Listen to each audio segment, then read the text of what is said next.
হরে কৃষ্ণ। আজকের বিষয় হচ্ছে চঞ্চল মনকে বশের উপায়। মন স্বভাবতই অস্থির এবং চঞ্চল। অর্জুন ছিলেন অত্যন্ত গুণে বিভূষিত, মহাবীর্যবান এবং দীর্ঘায়ু সম্পন্ন মহারথী, সর্বোপরি ভগবান কৃষ্ণের বন্ধু ও সখা। অর্জুন বললেন, চঞ্চল মনকৃষ্ণ প্রমাথি বলবৎ দৃঢ়ম তস্যহম নিগ্রহ মনোবায়রিব সুদুষ্করম। অর্থাৎ, হে কৃষ্ণ, মন অত্যন্ত চঞ্চল, শরীর ও ইন্দ্রিয়াদির বিক্ষেপ উৎপাদক, দুর্দমনীয় এবং অত্যন্ত বলবান। তাই তাকে নিগ্রহ করা বায়ুকে বশীভূত করার থেকেও অধিকতর কঠিন বলে আমি মনে করি। হরে কৃষ্ণ। কেউ যদি ঐকান্তিক নিষ্ঠার সঙ্গে ভক্তিযোগের অনুশীলন করেন, তখন তাকে কৃষ্ণ নিঃসন্দেহে সাহায্য করবেন। যে নিজেকে সাহায্য করে, ভগবান তাকে সব রকমের সাহায্য করেন।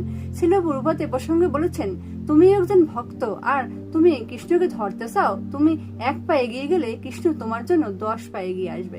কৃষ্ণ ভক্তের অনুশীলন ছাড়া মনকে নিয়ন্ত্রণ করা অত্যন্ত কঠিন। কৃষ্ণ সেবায় নিযুক্ত করার মাধ্যমেই ইহা সম্ভব। হরে কৃষ্ণ।